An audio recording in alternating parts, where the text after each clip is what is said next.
for Dr. Hallman, and I'm certain I won't do this job as well as he would have, but I do want to, just by way of welcome and introduction, share with you that we're here today to celebrate Yom HaShoah. And I have to admit that, truthfully, I was not familiar with the holiday Yom HaShoah, but Yom HaShoah is an important day in history. And in fact, 80 years ago this week, the Warsaw Ghetto Uprising occurred, and Yom HaShoah is celebrated on the anniversary every year of that uprising, which was so instrumental in the freedom of a number of Jews who were being persecuted as a part of the Holocaust. This holiday, though, is one that we celebrate to remember both the victims and the survivors of the atrocities that occurred as part of the Holocaust. This represents our third annual Holocaust Remembrance event on our campus. Just by show of hands, how many of you have been to the other events that we've had the past couple of years? Good, many of you. We have several guests with us today that I want to recognize, but before we do, I want to particularly recognize the sponsors for today's event. They're from the Tennessee Holocaust Commission. Miss Alyssa Trackman. Alyssa, will you please stand up? Let us recognize you. Mr. Ken Gluck. Ken is a Cumberland alum. And Maureen, I'm sorry I didn't catch your last name, didn't I? Okay, Maureen, thank you. Well, a round of applause for all three of them. Thank you all so much. We also have several Cumberland trustees who are here with us today. Dr. Mike Spalding is here on the second row. Dr. Spalding, thank you. Mr. Sam Hatcher is here somewhere. Yeah, there he is, with his lovely wife Teresa and daughter Dr. Kara Sprouse on our faculty. Mr. Joe Adams is here somewhere, I think. Here he is, right there in the second row. Good, Joe. Huh? Right in front of me. Thank you. I got to get my binoculars out. And then Dr. Ed Thaxton with his wife Betty, also here on the front row. Thank you all for being with us. We have County Mayor Randall Hutto. Randall, thank you for being here with us. Mayor Hutto was on the radio this morning on Coleman Walker and talked about my favorite university, Cumberland University. Thank you for that, Randall. Always appreciate your doing that. We have Miss Alexa Moscardelli. Is she here? Where's Alexa? She's in the back. Now, Alexa is, everybody loves Alexa Moscardelli, but she is the mother of Cumberland trustee Michael Moscardelli, and also the very first Teacher of the Year for Wilson County. We're going to be celebrating the Teacher of the Year right here in this room on Friday night, and Alexa, thank you for always making time for us. Other special guests who are with us today from the Jewish community include Jack and Lynn May. Jack May was the speaker at this event. Was it 2 years ago, Jack, that you were up here on this very stage, or 1 year? Was it last year? I lose track of. Last year, Jack May spoke to us at this event, and many of you were here for that. He did a magnificent job here with his wife, Lynn. We have Mr. Scott O'Neill. Scott, here's Scott. Good, I didn't get to shake your hand earlier, but Scott, thank you for being here with us. We have Mr. Jim Schulman. Jim is the vice mayor of Nashville and has had a little bit of a busy job recently, but Jim Schulman is also coming on board starting this fall as a full-time faculty member and director of our criminal justice program here at Cumberland. We're thrilled to have Jim Schulman. Huh? What'd I say? I'm sorry, not criminal justice, political science. Thank you, Dr. Mason. He's directing our political science program, not criminal. He ought to be in criminal justice, too, with all the things he's been doing in Nashville. He is an attorney by training. And then we have Rabbi Strasberg here with us today. Rabbi Saul Strasberg is with the congregation Sharith Israel and principal of the Innovative Jewish Middle School in Nashville. And I'd like to ask you all to please rise as Rabbi Strasberg comes and delivers our opening prayer. Rabbi?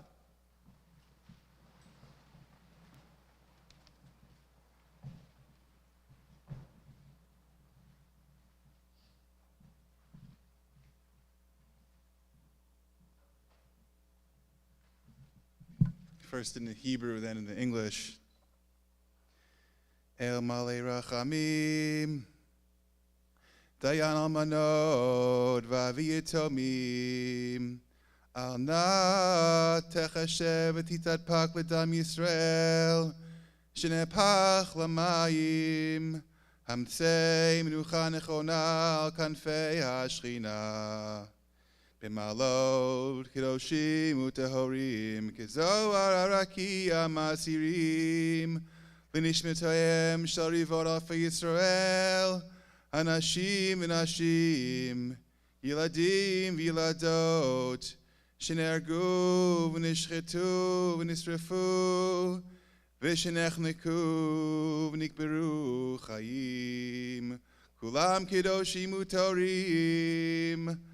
ארזי הלבנון, אדירי התורה, בגן עדן תהא מנוחתם, לכן בעל הרחם יסיריהם, בסתר כנפיו לעולמים, ויצרור רחם מנשמתם, אדוני הוא נחלתם, וינוחו בשלום על משכבם, ונאמר Amen. God, full of mercy, justice of widows, and Father of orphans, please do not be silent and hold your peace for the blood of Israel that was shed like water. Grant rest on the wings of the divine presence in the heights of the holy and pure, who shine and radiate light like the radiance of heaven to the souls of the millions of Jews, men, women, and children, and others who were murdered, slaughtered, burned, strangled, and buried alive in the lands touched by the German enemy and its followers. They were all holy and pure. Among them were great scholars and righteous individuals, cedars of Lebanon, and noble masters of study. May the Garden of Eden be their resting place. Therefore, Master of compassion, shelter them in the shadow of your wings forever, and bind their souls in the bond of everlasting life. The Lord is their heritage. May they rest in peace. And let us say together, Amen.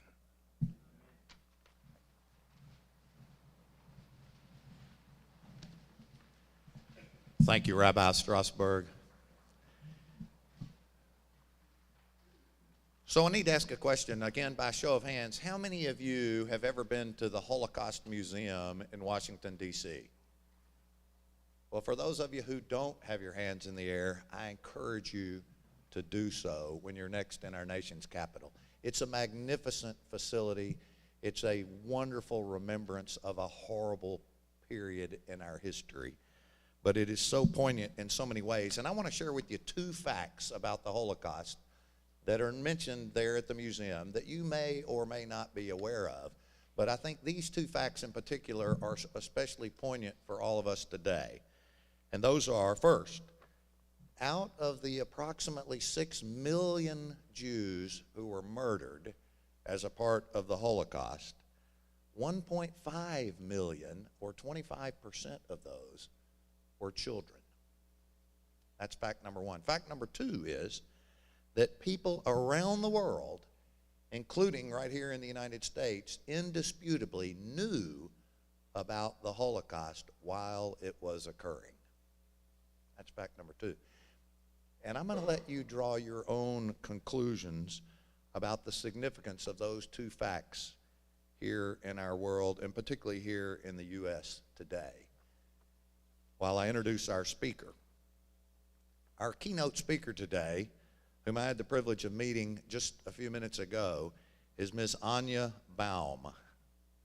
Her short bio is in the program, but I want to tell you a couple things about her that are not in the program. First, she was born in 1930. She's 93 years old. She truthfully looks more like 39 than 93. She really does.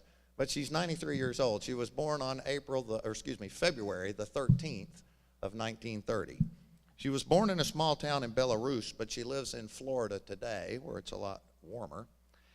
Her formal education only goes through the 4th grade, which belies the fact that she has accomplished so much in her life. She lost almost all of her immediate family to the Nazis during World War II, and I hope she'll tell us a little bit about that today. But she now is traveling and telling her story. She spends her time sharing with others, including this morning at Harding Academy with the students there, the story of being a survivor of the Holocaust. So as I think about Ms. Anya, I'm reminded of a famous Jewish proverb. And the proverb goes like this: he that can't endure the bad will not live to see the good. She certainly has done both, and she now is here today to share with us a little bit of her story. Please join me in welcoming Miss Anya Baum.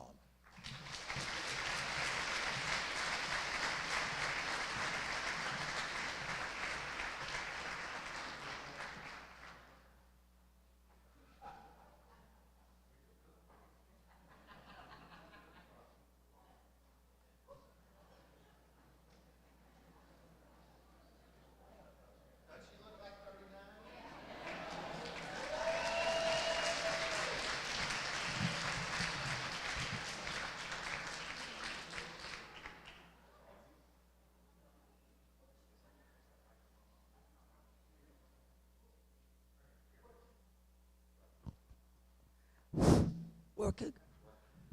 Everybody wants to hear my story, my sad story. Well, I'm here to tell what happened in my life.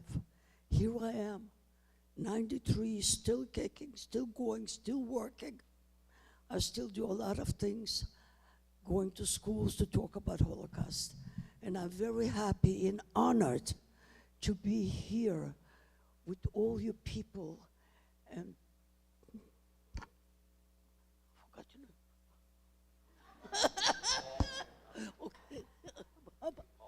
Paul, I'm sorry. That's what sometimes I forget his names. And I've always been like that. Anyway, I'm born in Belarus, on the border from Poland. And in 1941, the 22nd of June, my father was with me in my house and holding me. Actually, I was 10 and a half years old, holding me on his shoulder, just playing with me. And we hear an announcement that the German are attacking our town, our city. So my mother had two sisters, and they were one was very, very educated. She was an opera singer, and her husband was a general in the army. So anyway, she said to my mother, she said, Raya, her name was Raya, we have to run. She said, to run where? She said, we have to run, the Germans are coming. So my mother said, so what? She said, you don't know what the Germans could do to you. Please, let's get, because they came on vacation to us. One was from St. Petersburg, one from Latvia. They came on vacation every summer. And my mother said, all right, to my father, are you coming with us? He said, no, I cannot come because I'm already, they took me to the army. And he was already wounded in his head with a shrapnel from a bomb. And he said, I cannot go. So my mother said, if you're not going, I'm not going. He said, Raya, take the kids, listen to Lisa, go with her. Anyway, she decided to go. So we're running. First of all, my grandfather in our town was like a mayor of my town. Very prestigious man, very educated. He was a banker. He was the richest man in our town, Slutsk. And anyway, so he died in 1938. So he was wearing the most beautiful coat. I'm going to tell why I'm talking about the coat. He was wearing always very with fur, with everything. And he gave it to my father when he died. So my brother grabbed that coat, and when we were running, he had the coat. So anyway, we ran about maybe 20 miles, and we couldn't do it anymore. So my mother says, I cannot run anymore.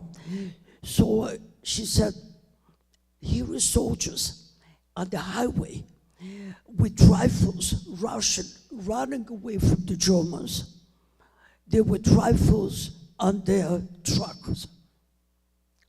My mother's sister, because she was a wife of a general, She had a little red little book. And she went in the middle of the highway. And she put up the little red little book. And she was holding it. And they had to stop. They knew right away that she is a wife of somebody important. So they stopped and said, "Lady, what do you want? What do you want?" She said, "We cannot run anymore. You have to take us." He said, "But there's no place." He said, "Okay, we can take you with the 2 children, but your sister with the children we cannot take." She said, "Then I'm not going." She said, "You have to take the children, their sisters too, and the children."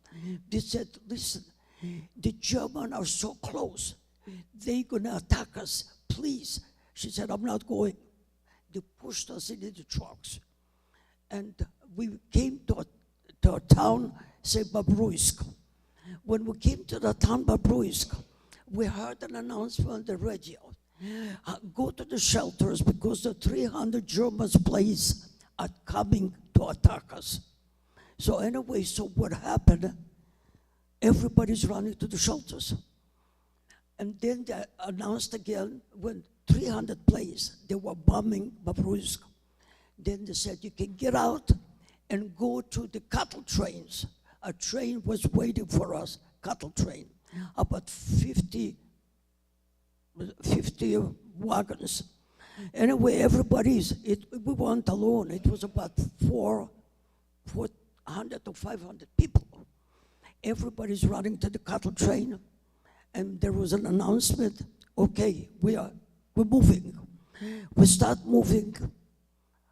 Of course, no food, no drinks, no nothing. We're just going 1 day, 2 days. Suddenly they stopped the train and they said, "You have to go to the ditches, get out of the cattle train. German planes are attacking you."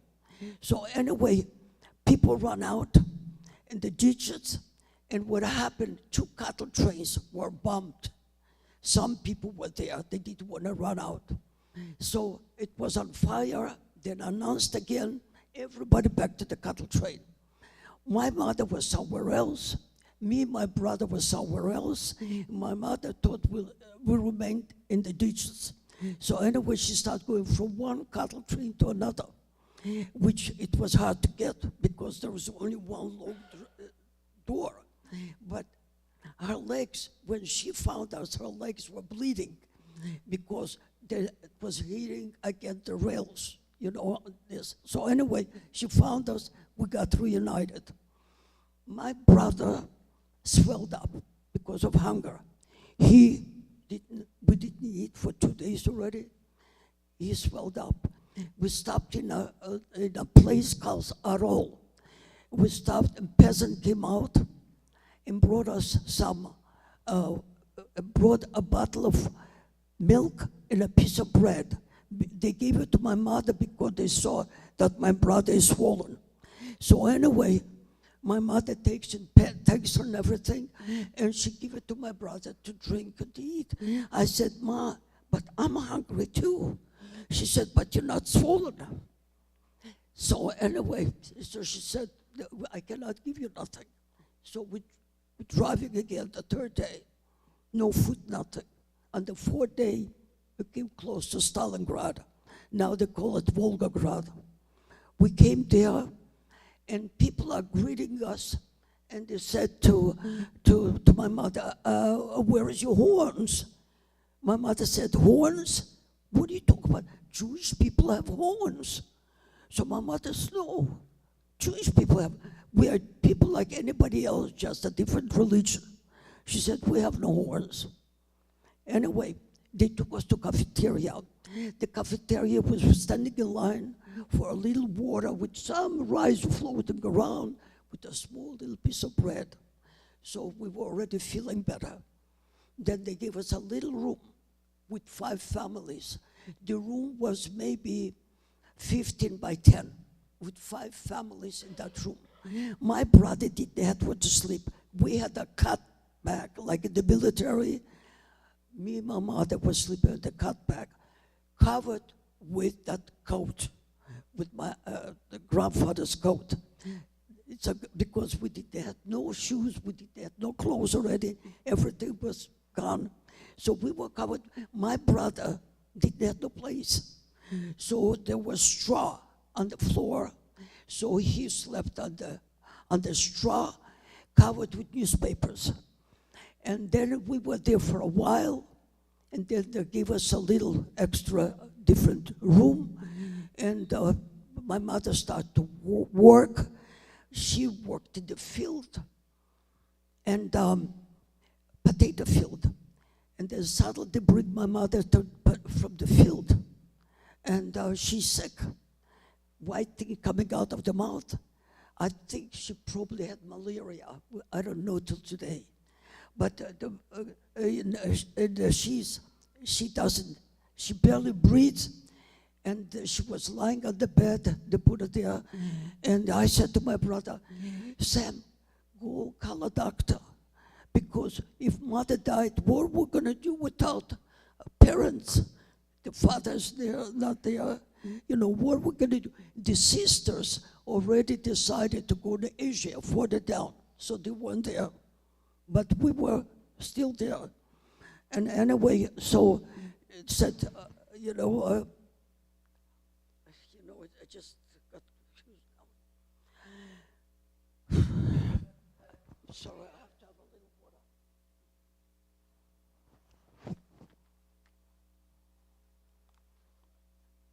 Okay, I'm sorry.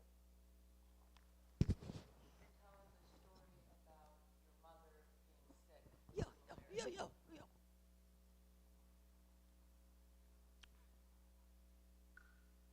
So anyway, so I told my brother to go and find a doctor.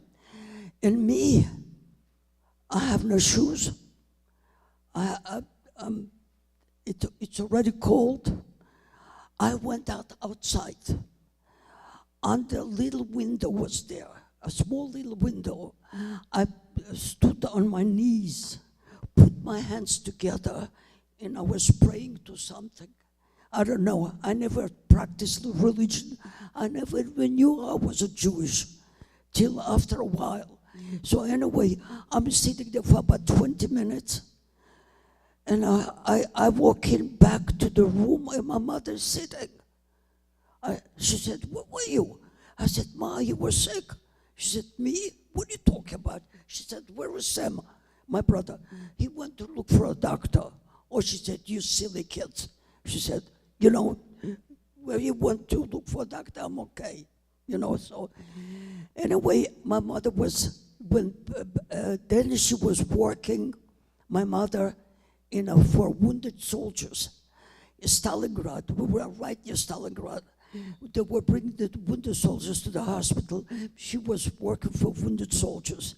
So whenever a soldier died, she took out the boots, and she took the coat, and she brought it to me to wear it. So the boots, like this, big shoes, with a coat.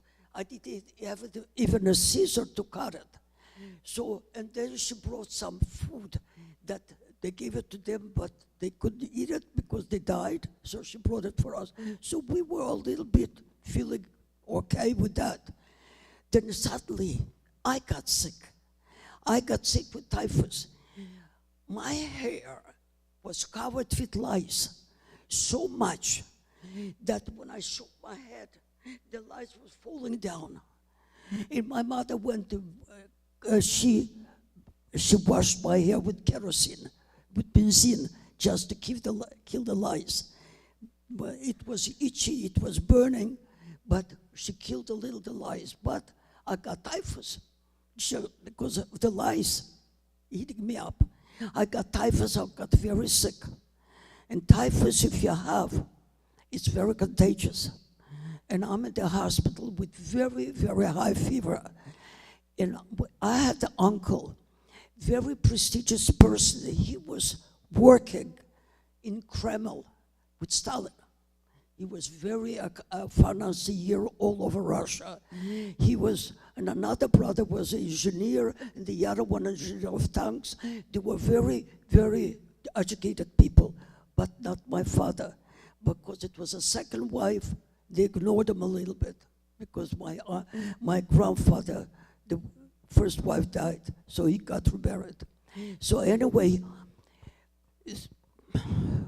I'm getting so emotional that I get a little, so anyway, when wow, yeah, you know, they shaved my head completely, and she wrote a letter to Moscow, to Kremlin, to Kalinin, who was a helper of Stalin, because she knew the letter would not come to my uncle. So suddenly, a few days later, we got so much flowers and woods and everything to our apartment where we had, and we didn't know. She forgot about it. She didn't know what it was. Then it was a parcel there too. They brought it in, and my mother opened the parcel, and she found out that there's Uncle Grisha sent it. So anyway, she opened the parcel, and in the parcel was a pair of shoes for me, a little hat, and material for a dress. And my mother she wasn't allowed to go to the hospital. She went under the window. She looked under the window, and she knocked on the window, and I looked. I have high fever. The doctor said, this is 13th day, the 14th day she dies.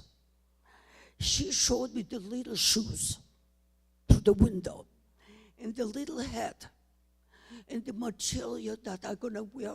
She's gonna make me a dress. And I got so much the will of living to wear the little shoes and to wear the dress and the hat that my fever dropped. The doctor called my mother and said, you can take your daughter home. He said, I cannot understand. He said, what happened? How come the fever dropped? So anyway, I came home. My mother gave me the hat to wear it. But then it's again, because of that, I need a lot of nourishing, a lot of food. So some of the material, she walked 100 kilometers to some villages to bring some of the material to change for food. And she was walking back with a sack of food to feed me. Anyway, so what the life didn't, was a girl there. Nobody wanted to play with her because she was deaf. So I played with her. I had so sorry for that girl that I played with all the time. So anyway, when the parents left, she gave me a little flour, a piece of bread, and you know, and it's a funny thing, there was a couple that he was shoemakers, they were Jewish, and they had a lot of food because shoemakers, they have a lot of food. So anyway, they had sardines, and I'll never gonna forget that. They ate the sardines, that they gave us the oil, so we dipped it as a piece of bread with that and eating. Life was very hard for all of us because I was in the field collecting some cut down wheat, and that time I didn't have those shoes yet. So I came home, and if you collect 20 pounds of wheat, and I was holding on my shoulder, then they're going to give me 1 pound of wheat, take it home. When I came home, my feet was bleeding. My mother said, where were you? What the feet is bleeding? I told her, she said, you're not going to go anymore.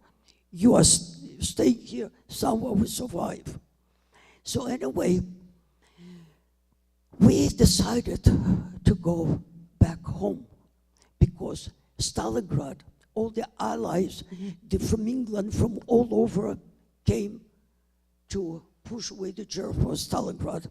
Because if the Germans would take Stalingrad, they would take the whole world, because the Volga, the river there, they had to do it.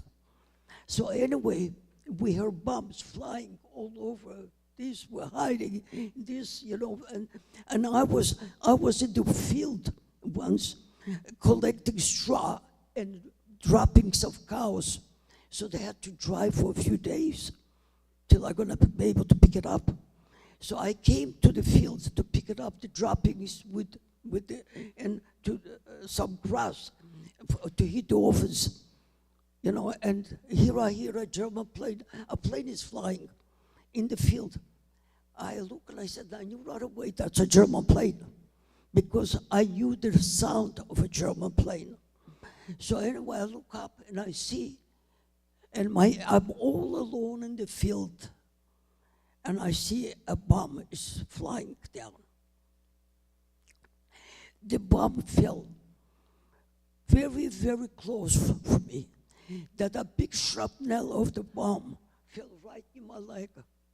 And I had an apron, and I'm so kid, what did I know? I want to show my mother, but you know, when she started to scream, she heard that, she will start running. I said, I'm alive, I'm alive. So of course, I took that, the apron, the shrapnel, and burned through because it was a piece of fire. But anyway, we decided to go back home, Slutsk. And when we came there, it was burning. We didn't have where to go. We found a place, our house was burned. There was no house there anymore. We knew a lot of people there that they were Gentile people, very good friend of ours. And but we still just came in. So what happened, my mother saw a barn that cows used to be there with a straw, with droppings and everything. And she said, we have nowhere to go to sleep over. We have to go there. So we went into that place. It was sit down there, me, my brother, my mother, in the corner, the whole night sitting there. And then suddenly we hear somebody is walking. My mother said, oh my God, this is probably a German remain, because they pushed away the Germans. Probably he's coming in or to sleep or to kill us. So anyway, my mother started to scream, yelling names. Villa, so the person ran away. We remained there the whole night. Next day, my mother went to the people that we knew. We found them. One was a doctor, and he said, my mother said, where is Maxim, my father? He said, oh, he said, I'm sorry to tell you, he's dead. She said, what do you mean? He was such a good man, he wouldn't kill a fly. He said, yes, they killed him with 8,000 Jews. He said that they took 8,000 Jews to their field. They told them to get undressed, to tell them to dig the grave themselves, for them. And they took one by one, they got undressed. One by one, they were shooting them. They fell in. Another group fell in. My dog, we had a dog, he jumped on my father even. And that's how they killed 8,000 Jews in that grave. And then the German closed it up, and he said they called the whole town to see what they can do to the Jews. So everybody of people that we knew that not Jewish, they saw everything what's going on. So anyway, then he said the earth was still breathing, because not everybody was killed yet. Then I had a grandfather. My grandfather was a violin player. He traveled all over the world. He spoke 9 languages. He was teaching conservatorium in Connecticut. How did I find out? I was sitting in the subway in New York, and there was a man sitting beside me, and we talked, and an older man, and he says to me, I said, so what are you doing here? He said, well, I'm a violin player. I said, you are? I said, my grandfather was a violin player, very distinguished man, nice dressed all the time. Anyway, so he said, well, the man was teaching me violin. He was from Russia too. I said, really? He said he was from Belarus. I said, from Belarus? I said, I'm from Belarus. I said, what's the name of the person? He told my grandfather's name. I almost fainted. That was him. He was teaching him in conservatorium. And I wanted so much to talk to him more, but the door opened from the subway and he had to leave. So anyway, he was playing for the Germans on violin. Everything was fine. And they said to the Germans, okay, now you can go. We finished playing, now you can go. He says, all right. He started running. He knew what's going to happen. He started running, and one German grabbed him. He cut his fingers off, and he killed him. Then they went to my grandmother, and she was a babushka, like they said with the Persian. She wasn't religious. She was, just a plain little lady. And my grandfather, he was very educated, and the whole family was doctors and everything. That was my grandfather. I remember what he said to me. Sit down, he said, when I used to come to him on the vacation. Sit down and learn English. I said, Grandpa, what is English? He said, one day you're going to be in America. Learn English. And it's a good thing that I remember about 30 words of English when I was a little child. And that helped a lot when I came to the United States, to Canada first. So anyway, so they came into the house of my grandfather. They saw my grandmother. They killed her with the boots. Soldiers kicked her. They killed her. So anyway, then I had an uncle.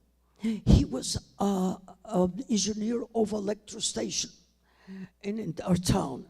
Very, very good person. Also, the children were playing violin. So he said, the partisans, guerrillas, we were living, a lot of woods were there, and there was a lot of partisans.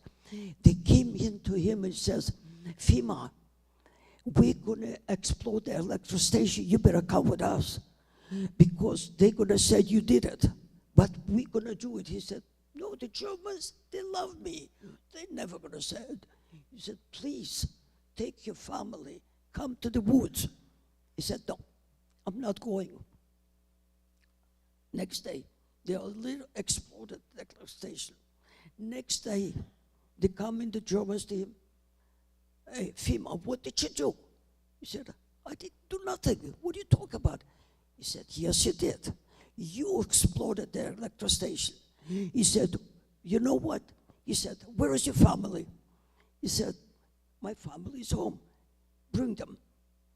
Bring them to the special place. He took the family to a special place. They took the two children, the Germans, and about 5, 6 Germans killed the two children in front of the father and mother. Then they took the wife, they killed her, and then they killed him. So they were gone too. So all my family, when we came there, they were all gone. And my brother came back with us, and they took him right away to the army because he was already 16. So anyway, the sisters, my mother, they came back home. One went to St. Petersburg, and in St. Petersburg, she wrote us a letter. Later on, she told us, St. Petersburg was surrounded with Russians, which never been taken from the Germans, not Moscow, not St. Petersburg. But they couldn't bring in food. So they were starving the people for hunger. So whatever, a cat, they said, our dog, they ate it, they were fighting over it. And then when a person died, they took the person, they cut pieces, and they ate them. They ate the people. So they couldn't help. That's what it was in St. Petersburg. But anyway, time got better there. She used to live in St. Petersburg for a while. And it's a funny thing. My brother, first of all, my brother didn't know where we were. And the sister didn't know. She told us later on about that story. But the sister, my mother said, I don't know if the sister was alive. I don't know if anybody is alive. Where is my son? And I said to my mom, Mom, why don't you write a letter to St. Petersburg? She said, I don't know the address. I don't remember. I'm a child. I said, Ma, but I remember. She said, are you kidding? How could you remember? You were 10 years old. And then, she said, Ma, why don't you write a letter? You should tell her the name and the address. I told them exactly. And she said, okay, I'm going to try to do it. And the letter came to her. Their address, I remembered their whole address. So that's where my mother started corresponding with her sister. They found out, but my brother, he was in the Army, the Navy. He was 22 years without us. He didn't know where we were. We got reunited. Now he's in Florida. He resents me till today. Anything I do, it's not good because my mother left him. And I was with my mother so many years. But he didn't know how much I suffered after the war. I had to help everybody who was the cousins, and to everybody, whatever we made. By the way, I went to Israel. I went in the display camp. And in this display camp, I decided to go to Israel, a whole group of boys and girls. I wanted to go to the army. I was already almost 16. And I was learning there to be a photographer, a seamstress, whatever it is. And I have to have a little,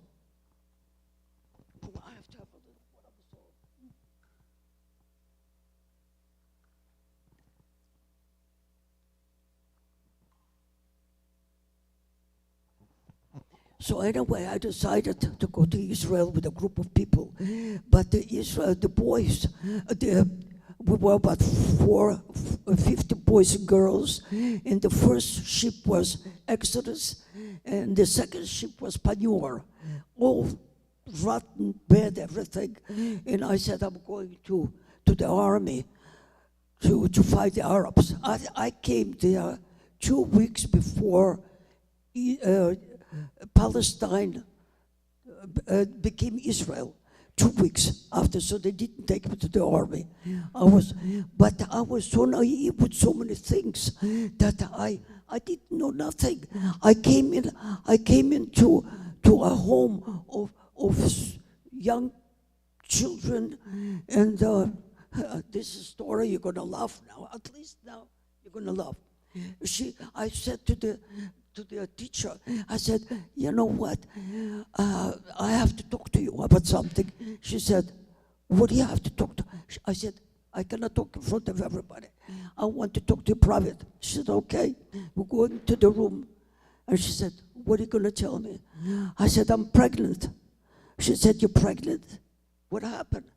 I said, well, when I was leaving, a boy gave me a kiss. I said, she said, and what? I said, nothing, he just gave me a kiss. She said, and that's when you think you're pregnant? She said, you're not pregnant. When you could be older, you know how to be. So I tell this story because it's a little bit, funny about that. But anyway, I was in Israel. I got married in Israel to a man that he was in concentration camp. And he told me a little story. He was from Warsaw. He was a child that a mother lost her father, her husband, and they remained with 7 children. And they took him to concentration camp, and they took the mother and 2 sisters, burned them in the oven alive. And then he was survived because he is supposed to go on a march of the dead and the other on a march of work. And the brothers went on march of work, but he went on death with the sisters and the mother. So he started running to go to the brothers. And when he ran, one German hit him over the head.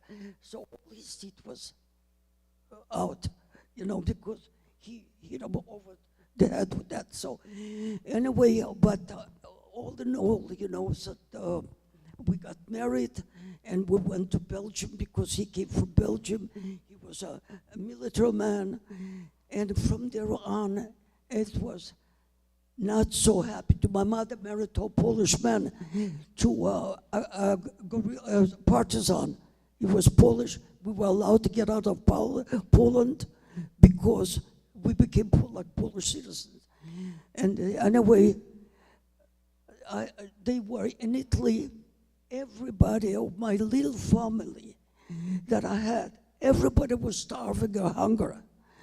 We were, my husband, working all the time to save them. And we were eating a piece of bread. And to my mother, I said salami in everything to Italy because they did, and he was a barber. But it's a funny thing that he was a barber. When my mother married him, he had a little apartment, a little room, and there was only a bed for them. And for me, he had a daughter.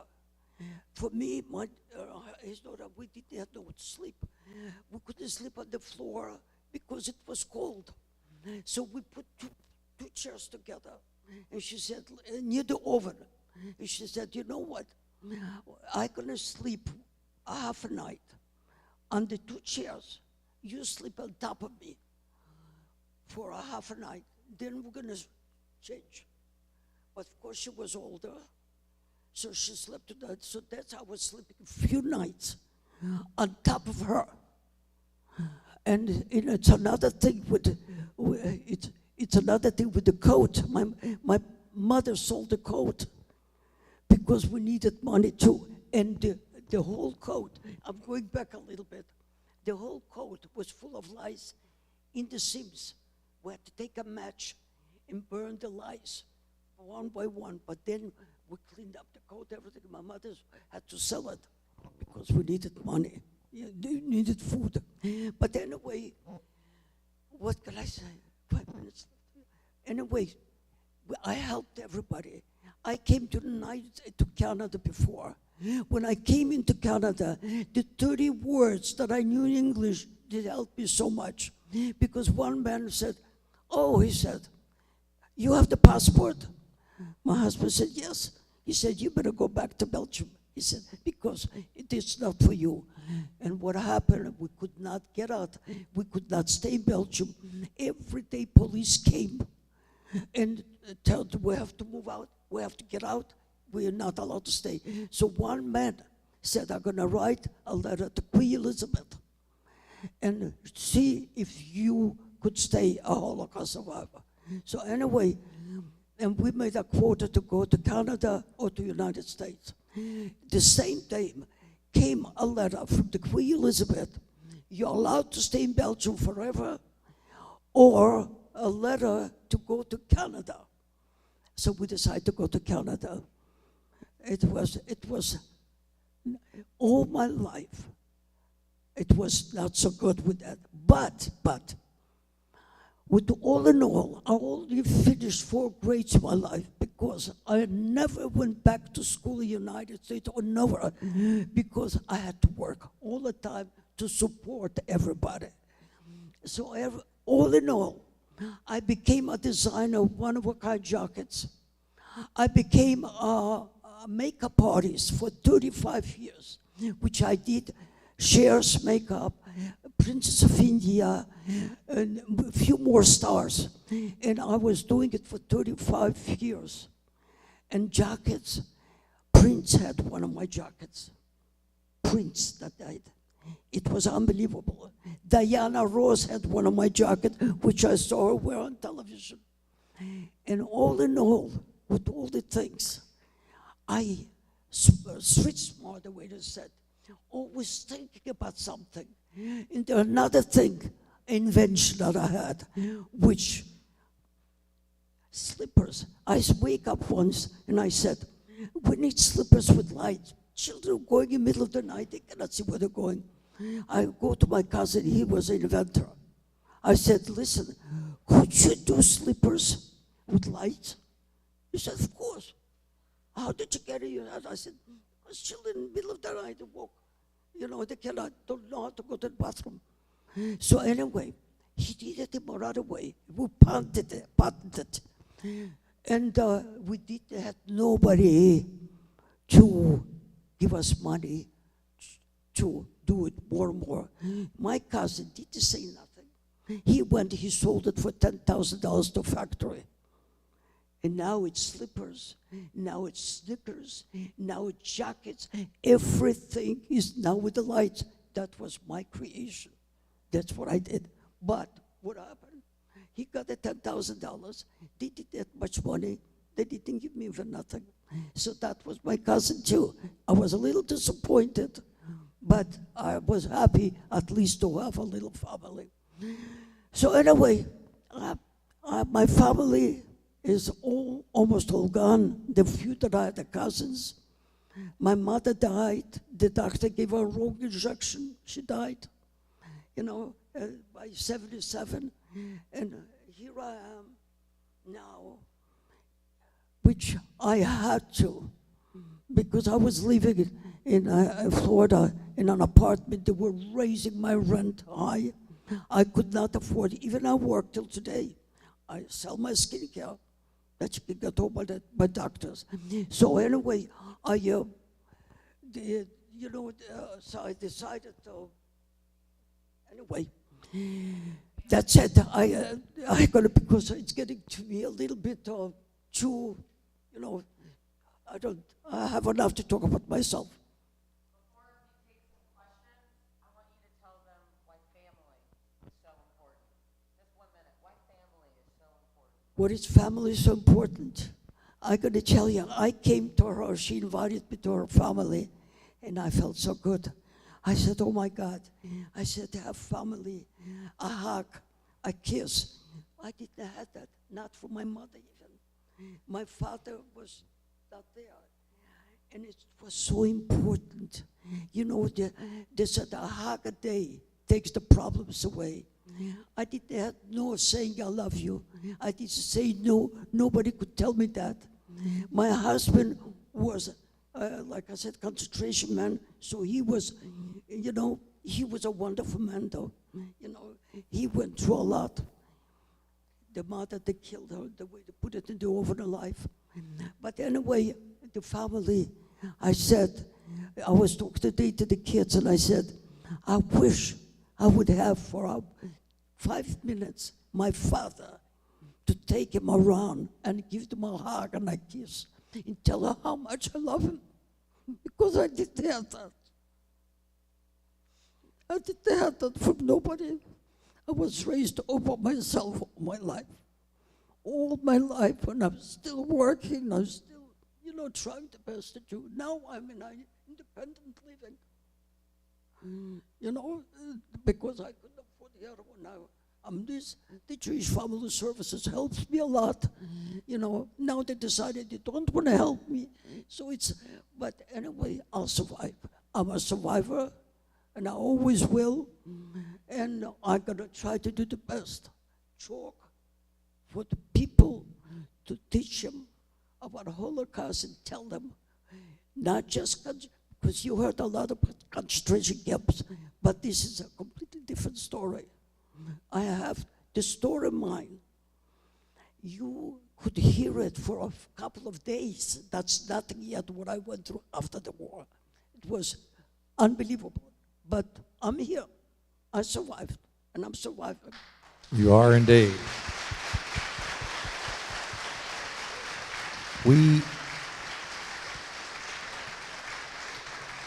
Anya, you are indeed a survivor, and we're so grateful for your sharing your remarkable story. We've read about some of these things, but to hear it firsthand in the first person, your experience, has really been a blessing for us today. Thank you so much. I think we have time for just a couple of short questions before we have to adjourn, and I know many of you students probably have class, and I don't want to interrupt, but any questions quickly for Anya?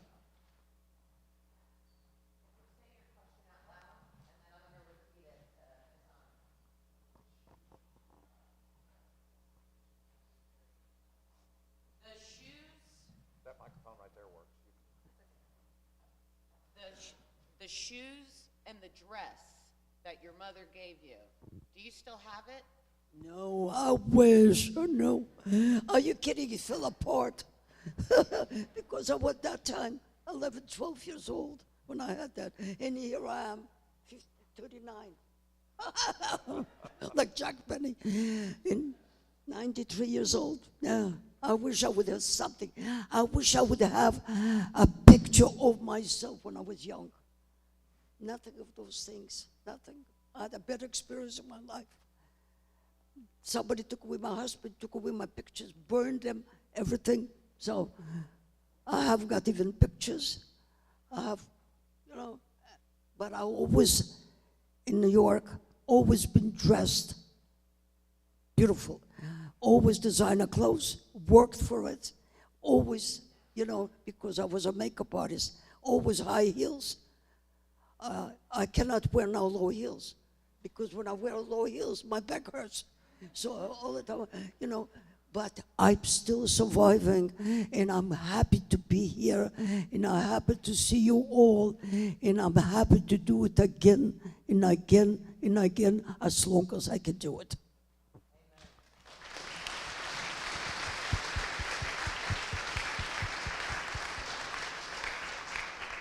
Anya, thank you again so much. This has been a wonderful treat for all of us here at Cumberland. You can see there's standing room only.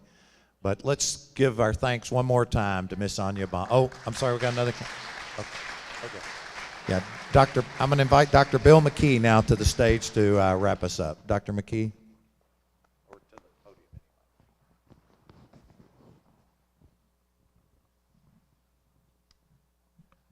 Events like this don't just happen.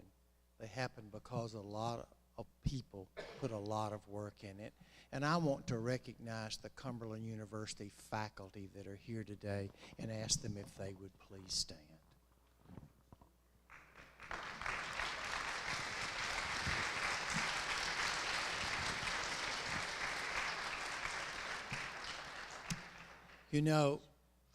We've all been touched by Miss Anna's story today. So would you join me in another round of applause for her?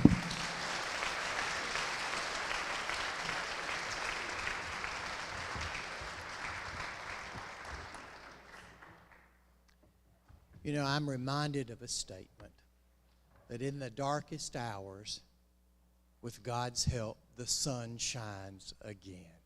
And I think today we've seen through her life and through her testimony today, the shining of the sun. So thank you for being here. Thank you for being a part of Cumberland University today, and blessings to each of you. Thunderous applause.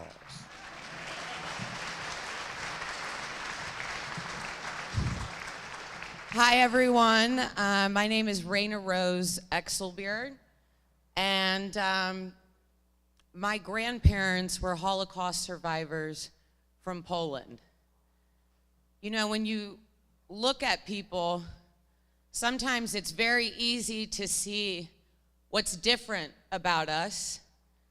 But even though Anya's 96, the more time Anya and I spend together, I realize outside of Holocaust, there's so much more that we have in common than we do different. When we can build friendships and relationships with people who think differently, believe differently, maybe even eat differently, we're able to create something even more beautiful. When Anya talks about the significance of having parents and grandparents at home, and a time in the world where we have never been more divided, when we have never cared more about materialism and stuff, I want you to think about Anya's message. The first photo that she has in her life, she's 16 years old. I'll never forget last year for Anya's 92nd birthday, some friends and we took her to the casino, and she not only had a great time, but she got so emotional because even something as small as someone organizing a birthday party for her, it's not something that she experienced in her life. If you have people who love you and who care for you, then I'm here to tell you that you have everything in the world. Growing up in Memphis, Tennessee, I was very close to my father. It was my father's parents who were Holocaust survivors. It was my father who served on the Tennessee Holocaust Commission. And it was through my father that I learned from example to care for survivors and to care about Holocaust education. A couple years ago, out of nowhere, I suddenly lost my daddy-o. When my father died, I wrote a little poem about him, and I forgot about the poem. But during COVID, when I was going through a very challenging time, I pulled out the journal, I finished the poem, and it became a book. So I'm here to tell you that just like Anya, each and every single one of you were named your name for a reason.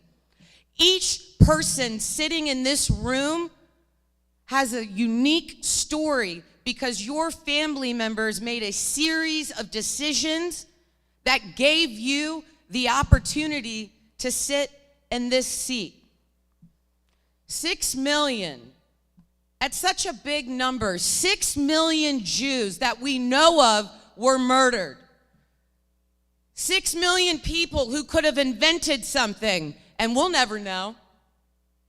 6 million people who could have great-grandchildren who could potentially be sitting next to you in your high school or college class.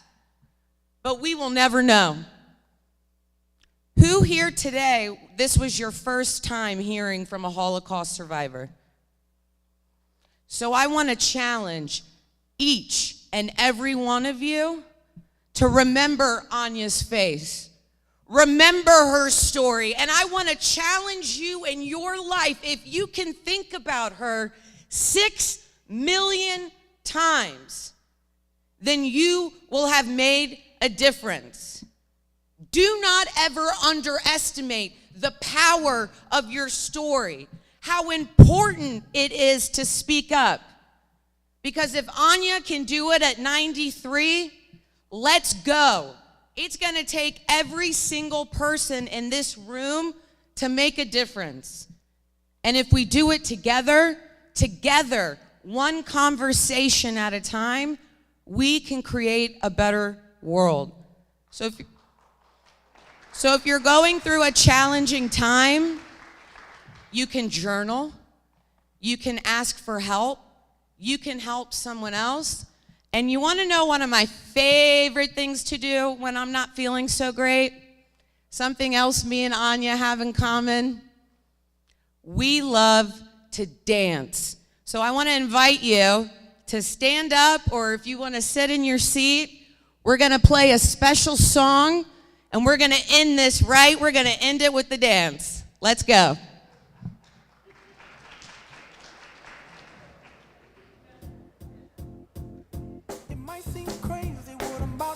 And if you want to come up and dance with Anya, come on.